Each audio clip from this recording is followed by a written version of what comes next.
Hi folks, welcome to RJA Impact. Today we're going to be looking at the moon landings. Are they fake or are they real? Introduction. Between 1969 and 1972, the Americans led by NASA under the Apollo program successfully landed 6 modules on the moon with 12 astronauts who walked on the surface. The essential issue here is that some conspiracists claim that pretty much the whole of the Apollo program and the eventual moon landings were all hoaxes created by NASA. In particular, the 6 landings which took place between 1969 and 1972 were faked, and the 12 astronauts did not actually walk on the moon. According to opinion polls, up to 20% of Americans, 25% of Brits and 28% of Russians believe that the landings were faked. Origins. The alleged cover-up conspiracy appears to have started in earnest with the publication in 1976 of the book The $30 Billion Swindle by Bill Kaysing, who worked in the company who produced the rockets for the Saturn V mission. In 1980, the Flat Earth Society also accused NASA of faking the landings. They went on to say that this was done with Walt Disney sponsorship based on a script by Arthur C. Clarke and directed by Stanley Kubrick. In fact, the film Capricorn 1, which is about a faked mission to Mars with craft that looks similar to the Apollo craft, probably gave a boost to the belief in the conspiracy. All this corresponded with the general mistrust in the post-Vietnam, post-Watergate era of official accounts. Why? There are a number of reasons given for the alleged fake and cover-up, but there are 2 main theories that crop up again and again. Firstly, NASA in the 60s did some calculations on the chances of a successful moon landing and came to the conclusion that they were so low that it would be easier to fake the landings than to really go there. It was motivated by the race into space, which was primarily the desire to beat the communist USSR to the moon landing goal. Essentially, it was an extension of the Cold War. Secondly, the US was using the faked landings as a diversion for the US public from the unpopular Vietnam War. And it is no coincidence that funding for the NASA's crewed missions and moon landings ended at about the same time that that war ended. Evidence and counter-evidence. There are large numbers of claims and rebuttals in respect of the alleged fakes. We are going to count down 10 evidence claims that the faked landings are real, together with the counter-evidence. Number 10. Anomalies in photographs. In some photos, crosshairs appear to be behind objects.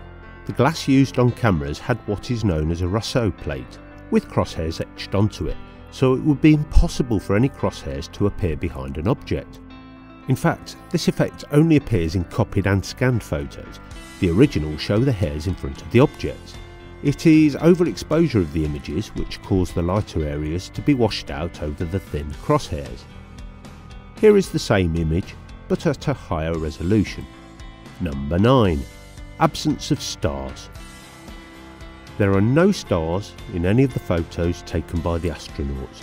How could this be? Conspiracists state that if there were stars, then people could identify them and work out from their position that the photos were taken on the Earth and not the Moon. The reason for this is that all the crewed landings took place in the lunar daytime.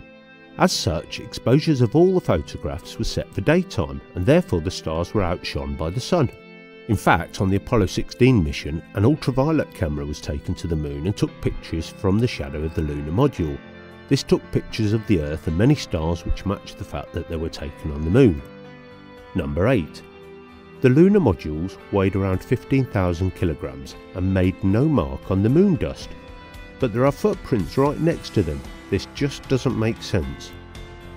On the surface of the moon, however, after expending fuel and oxidizer on its descent from lunar orbit, the lander weighed about 1,200 kilograms.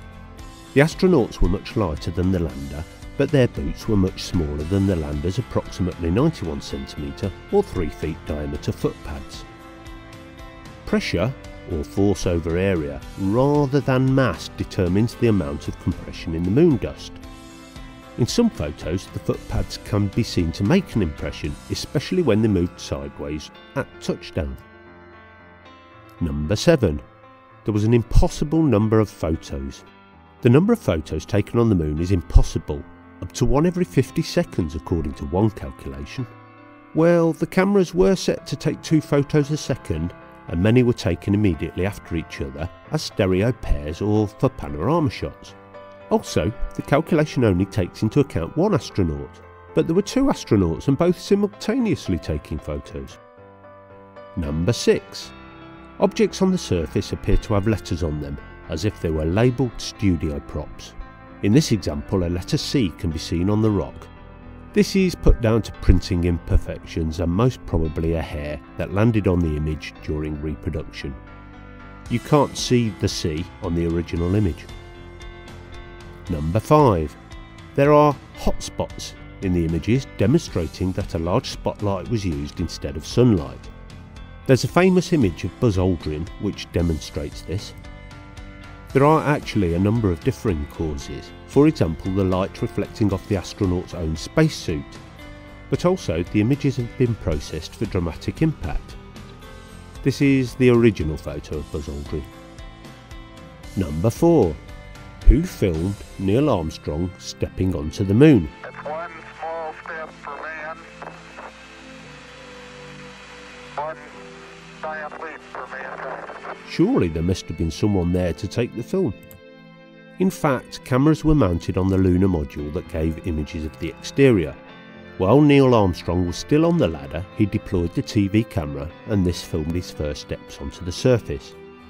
Images were also taken with a 16mm camera mounted on a module window. Number 3. Solar flare survival. The astronauts could not have survived a large solar flare that happened during the Apollo 16 mission. In fact, there was no large solar flare during the flight of Apollo 16. There were large solar flares in August 1972 after Apollo 16 returned to Earth and before the flight of Apollo 17. Number 2. Fluttering flags. The flag placed on the moon fluttered, despite there being no wind. Therefore, it must have fluttered due to either a breeze in an earthly environment or due to cooling fans on a set used to keep the astronauts cool in the heat of the film set. In fact, the only time that the flag is seen to move is when being filmed by being moved by the astronauts. The flags themselves were somewhat crumpled during their storage en route, and this can give the appearance of movement on a still image. These pictures, taken only a few seconds apart, clearly show no movement in the actual flag material during that time. Number 1. The film set. The alleged moon landings were filmed either on a stage or in a remote desert, with slow motion and harnesses being used to make it look like they were on the moon. However, there are several pieces of evidence to show that the astronauts were in a vacuum.